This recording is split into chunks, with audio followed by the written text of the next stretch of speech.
The Nintendo Switch 2 has finally been released. After like 3 or 4 straight years of leaks and rumors, we finally have it officially from Nintendo.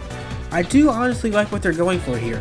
The new design isn't too drastic. It still looks like a Nintendo Switch, but there are still minor tweaks, like the bigger screen, the bigger form factor, the fact that the USB-C port is on the top for some reason now.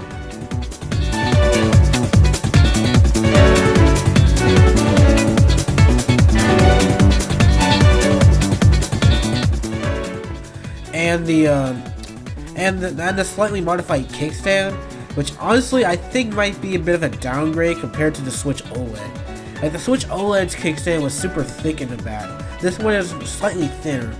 Looks more like an elongated version of the original Switch's kickstand, which was terrible. Seriously, I wonder why they made such a small kickstand for such a large device. Anyway, yeah, but the Switch 2 looks really good. It's not too different. The only thing I really don't like about it is its name. Like, I was a huge opponent against the name Switch 2, mainly because it wasn't official, but also because it was really boring. Like we haven't seen another console manufacturer do this to just add numbers to their names. The only console manufacturer to have done this is Sony. And the only reason why I really tolerate it now is because it's been established that they do some stuff like this. Nintendo, not so much. I expected the next Nintendo Switch to be called something. Well, not the Nintendo Switch 2, that's for sure. Something else other than that. Like, really. I understand they don't want to pull another Wii U situation and have people think that the next console is going to be an accessory for the previous console. Because that was a big issue with the Wii U. A lot of people thought the Wii U gamepad was just an accessory for the original Wii. And that's what caused a huge. Well, that's one of the reasons why it sold terribly. The other reason is because it was marketed terribly, especially near the beginning, where they only showed the Wii U gamepad, sort of reinforcing the idea that it was just an accessory for the Wii U, and not for the original Wii, not a new console on its own. So I'm glad they're not doing that again, but I just wish they could have come up with a much more original name compared to just Nintendo Switch 2. Maybe the Nintendo Switch New, or so. I don't know. I probably couldn't come up with a better name, but I don't really like the name Nintendo Switch 2. That's really the only flaw I have with this console. Everything else seems pretty amazing with it. Like, we get a bigger screen. It's probably going to be much more powerful. We don't know. We don't have a ton of information on it now. This is really just a teaser. And as shown in the trailer, we are going to get a full-blown Nintendo Switch 2 Nintendo Direct in April 2nd. So that's going to be fun to watch. Can't wait to see all the new features this console is going to have. That is going to be so exciting. Like, really, I cannot wait for that. And also we got the announcement of a new Mario Kart game. Whether that's Mario Kart 9 is yet to be seen. And who knows, maybe that game will be announced tomorrow, since Nintendo really likes to shadow drop new announcements in like the past couple years. Well, actually in the past 5 years. They've been doing this since 2020. For some reason in 2020, instead of clearly communicating with their audience, they just decided to drop trailers and stuff on Twitter, which made people think that the Nintendo Direct format was dead, which it wasn't. I think people were just overreacting at that point, but yeah, for a while there, people thought the Nintendo Direct format was dead, and like, no. In fact, in the coming years, we've actually seen more people copy the Direct format, straight up calling their presentations a Direct. Like, they are clearly inspired by Nintendo Direct. That format was not going anywhere. I don't know why people thought that was a thing. But anyway, yeah, we're getting off topic. So yeah, hopefully we see more information on that new Mario Kart scene we saw in the trailer. Again, we don't even know if it's a new Mario Kart. People are just saying that it's a new one.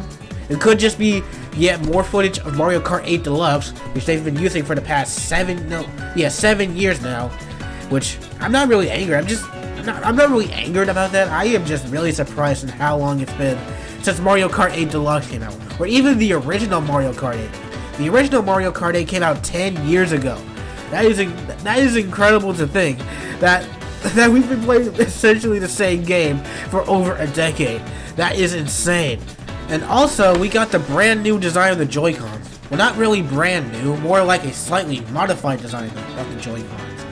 And the way they connect to the console is almost completely different to how the standard Switch works. You see, the current Switch has the Joy-Con slide down on rails, where you hold a little button on the side of the Joy-Con and you slide them down onto the console itself.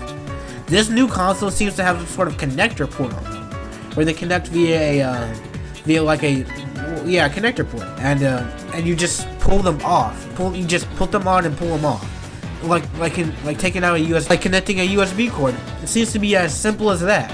Well, I'm not trying to say like the original method was super hard or anything, but it's definitely they somehow managed to simplify an already simple process. It's like the oversimplifying logos of connecting things. They somehow managed to simplify something that was already pretty simple to do. So now you just pull them on and pull them off. Although my one concern with that whole idea is that there's probably going to be a lot of dust and stuff that will get into those little connector ports, and after a while they probably will stop connecting right. In fact, I can probably see this happening when the Switch 2 launches. It's going to take that's probably going to be a widespread issue. Probably not to the extent of Joy-Con drift, which probably, I'm saying probably, but it probably could be to that extent, depending on how well designed the thing is and how well it made it is. And considering how poorly made the Joy-Con's joysticks were, I don't have a whole lot of hope for that to be. I'm hoping for it to not be a widespread issue, but at the same time, I'm not really expecting it to not be one. If you know what I mean. So that could be an issue, but I like the idea of the design. It's probably the most unique thing about this next console. And obviously, at the end of the trailer, we get the announcement that we get the confirmation that it's going to be backwards compatible, which everyone was expecting, whether or not you were following the leaks or not. I'm pretty sure everyone was expecting the Switch 2 to be backwards compatible. In fact, Nintendo themselves even confirmed it like a couple months back. Now, one thing I'm confused about is how people thought that they were only going to do digital-only backwards compatibility and not have it be backwards compatible with physical Switch games. Which, why? Why would they do that? I understand that physical gaming is sort of like dying at the moment. We're not really dying, but it's slowing down at the moment. But I don't think having a major console like that only be backwards compatible with digital downloads of the previous console. That doesn't make sense to me. The only consoles that have done that are the digital-only versions of the other consoles, like the PS5 digital version and the Xbox Series S. Those consoles even though those are not the primary version of those consoles, those are the cheaper secondary version for people who truly do not care about physical media. And considering I'm someone who actually does care about physical media to an extent, like physical games not so much, but I do care a lot about physical movies, because I think you get a lot more out of buying physical movies than you do physical games, in my opinion. Especially if you're buying physical games off of PS4 and Xbox One and PS5 and Xbox Series. But that's off topic. Back to the Switch 2. So yeah, I wasn't expecting them to only be backward compatible with digital downloads.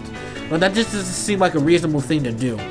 I understand Nintendo does a lot of unreasonable stuff, but that would just be a flat-out stupid decision for them to make. Especially considering how many Switch cartridges they have sold over the past almost decade now. It would just be stupid for them to not do that. But yeah, as for the backwards compatibility, I cannot wait to see how far it goes. Because they did say that not everything would be backwards compatible. Like, I think the trailer said it will only support most backwards compatible games and not all of them. But yeah, I think the backwards compatibility will be similar to how Nintendo's consoles have been with backwards compatibility. It'll play the games, and hopefully this time you won't have to shift to a completely different mode of the console just to use the backwards compatibility mode like they did with the 3DS, the Wii U, even the GameCube on the Wii. Like every version, like every console that's been backwards compatible, every Nintendo console that's been backwards compatible, it always requires you to go to a separate mode of the system to just access the older stuff. The Wii required you to go into GameCube mode, which completely locked you out of using Wii remotes and Wii controllers with the console. Same with the Wii U. If you go into Wii mode, you cannot use the Wii U gamepad or Pro Controller with Wii software. And with the 3DS and with the DS and the 3DS, for DS games, you were locked into Game Boy Advance mode, which means you could not use which, to be fair, that wasn't as big of a deal with the DS, considering that the DS couldn't do a whole lot to begin with. All it could do was connect to the internet. Even then, it can't even do that now, considering that internet connectivity has gotten too advanced for the console now. But yeah, hopefully the Nintendo Switch 2 would be more like the PS5, in which backwards compatibility is just built into the system natively. You don't have to switch to a different mode to play the previous generation of games. And that's one reason why I like the PS5 so much, because you could literally just replace your PS4 with it. Like, you don't need a PS4 anymore if you get a PS5. It does everything the PS4 can and more. And you don't and it's completely seamless. That's why I want the Nintendo Switch 2 to be. I want it to be completely seamless. Nothing will lock you out from that. Nothing going into backwards compatibility mode will not lock you out of any of the main system's features. But we'll just have to see where this goes I guess in the Direct in April.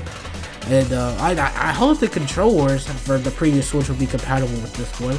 Even though a lot of the Joy-Cons have probably drifted by now, and using Generation 1 Joy-Cons probably is not a good idea. At least hope for the Pro controllers to be backwards compatible with the new Switch. That would be cool for those who have them. I mean, I never had one. Yeah, you know, I've had a Switch since 2017, and I've never had a Pro controller. Probably because the Joy-Cons have never been an issue for me, aside from the drift. But yeah, the Joy-Cons on their own have never been an issue for me. I never found the buttons too small, or any other issues like that. I honestly, that is literally the only way I use my Switch, using the Joy-Cons. But, like, yeah, and I think I've said everything I've wanted to say about the Switch 2 so far. Can't really think of anything else on the spot to just say about it. So, but yeah, I forgot. So one of my previous videos recently has been picked up majorly by the algorithm. And if you come from one of those videos, I would really like it if you were to comment. And if you're new, I want you to subscribe. Yes, I know every YouTuber says it, and I'm sick of it too. But I am so close to 1,000 subscribers. I'm only about 300 away from 1,000 subscribers. So if I could just get a few more subscribers and a few more comments to spread my videos around a little bit more, I'll probably stop, because I don't really care that much about subscriber growth at that point. If I can just get my videos to get consistent views, like a consistent couple thousand views every video, I will be content. Because after that, I'll be pretty much content. So yeah, if you would please just leave a comment and maybe subscribe at the end, that will be greatly appreciated. Now, I think I've said all I needed to say about this video, so I'll see you guys later.